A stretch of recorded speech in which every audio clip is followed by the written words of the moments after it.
I feel like I'm still processing the whole pandemic, and I want healthy tools to be able to move forward. God forbid if we ever had anything like this happen again, or even just coping with everyday life. So I am so glad, and I wish I had a whole hour with just the three of you. Dr. Nikisha Hammond, licensed psychologist, Lydia Abrams, licensed clinical social worker and school counselor here at Hillel Academy of Tampa Bay, and Dr. Wendy Rice, licensed psychologist.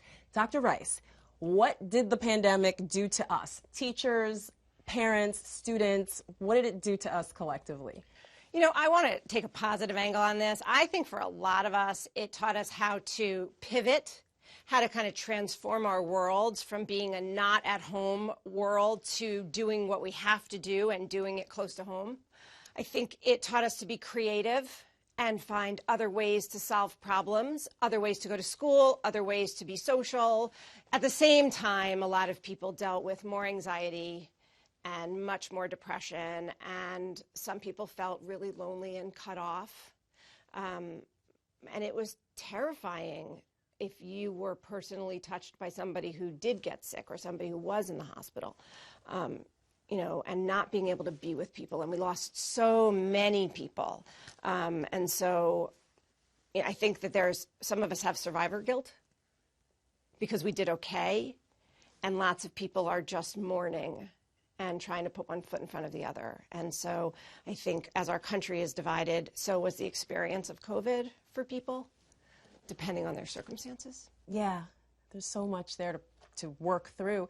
Lydia Abrams, what does it do for kids in the classroom? It's easy to say, you know, school is about academics only, but why is it important to make sure they're doing mentally well when they arrive at school?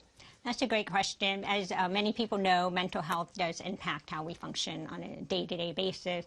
And we have to think of kids just like as we do with adults, that kids experience stress and stressful situations in different ways. And a lot of it has to do with who they are as individuals and their past experiences and what their support systems and their environment. So, and that could take the whole hour, you know, just to talk about that. But as a whole, the short answer to that is it did impact students' learning goals and learning benchmarks in a negative way.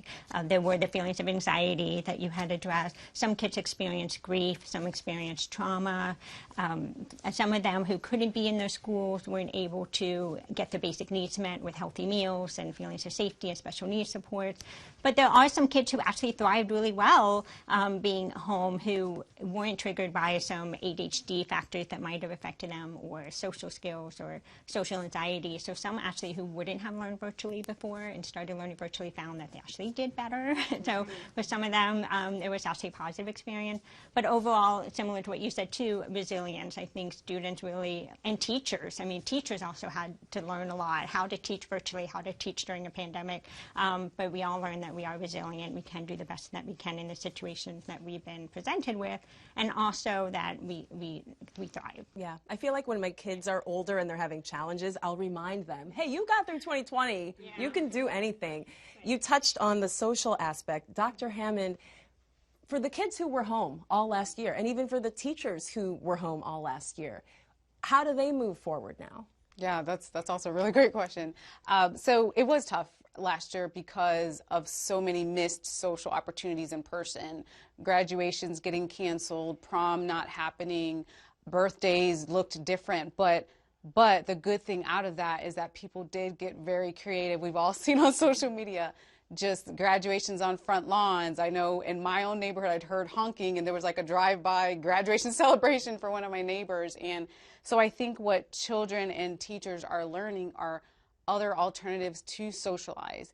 And I think that message came through very clearly for our society, that we still need to be connected. There was just this craving to connect with other people, even though we couldn't be in person at the time. Dr. Rice, can you give us a few more just very practical, if you only have 5 minutes or 10 minutes, coping strategies for any stressful situation? I mean, there were stressors happening before the pandemic, and stress is not ever going away. It is not. But having some actual practice and some actual exposure to the thing that they're nervous about, in a not overwhelming way and allowing them to have some positive experiences can go a really long way. We also can read books and watch TV shows about first day of school and see how it goes. We can practice conversations. We can imagine what it might be like. We can imagine all the terrible things that might go wrong and then talk about, well, what are the odds of that happening? And teaching kids a little bit about anxiety and how anxiety works. So if you have a child with a very anxious brain, you can explain, you can literally go online and you go to YouTube and say, how does anxiety work for kids? Show it to them a little bit and let them talk back to it. So if you have a child who has an anxious brain and the brain is saying, well, what if this horrible thing could happen? They can say, oh, that's just my anxiety talking. Be quiet. Go take a hike. I know that you're trying to make me scared and I'm not going to fall for it. So, Dr. Hammond, how can we make time for the things that we want to model? If we won't even do it for ourselves, at least to do it to set a good example. Yeah. Well, one major thing to remember is that our kids are always watching. So we really have to role model. It's so imperative that we have conversations with them about stress, that we talk to them about what they can do age appropriately to reduce their own stress. It's okay to take a break. It's okay to take a couple deep breaths. Whatever your child likes. So my child is really into sports, but if it's sports, if it's art, if it's music, whatever it is that they really thoroughly enjoy, making sure they're spending those times, joyous moments, along with dealing with the stress in their life.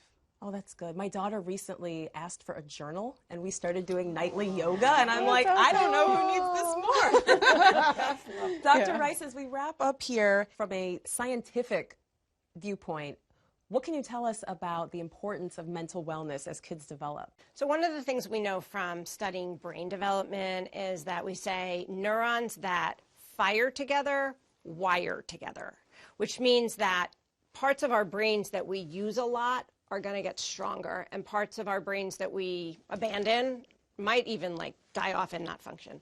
So in relation to the pandemic, if we think about social development of kids, if kids are isolated and not having a way to socialize even virtually, then they're not using those neural pathways to share and take turns and listen to other people. So we, as we are going forward, we really want to make sure that, who knows, we may end up on lockdown again. We want to make sure, God forbid, that we maintain those social connections for kids so that their brains continue to develop their social pathways and their communication pathways and listening and empathy and the ability to read facial expressions, because we want their brains to keep growing in the right direction. Oh, absolutely. Even sharing, I think about my own kids. Lydia Abrams, we cannot forget about the teachers because they're setting the tone for everyone. What are schools doing to ensure going forward that teachers aren't burned out, which I'm sure they already were, and that they're mentally well so that they can be there for their own families and for ours? It is such an important question, and I think a lot of times teachers do get forgotten through this process. And I can't speak for every school, but a lot of schools are having the head of schools and the principals and the administrative staff checking in with teachers, finding out what do they need. And it really helps a lot when parents show their appreciation to the teachers, because you're right, teachers are balancing their own personal stressors in life, and they may have kids that are having to learn from home or they have to be at school. It's very stressful. So just recognizing whether you're up above in education or you're the parents and even the kids themselves, just recognizing them and showing that we recognize they are working really hard and we appreciate them can make such a big difference. Well, that's a good place to end. So Dr. Wendy Rice, Lydia Abrams, and Dr. Nikisha Hammond, thank you so much for all your great advice.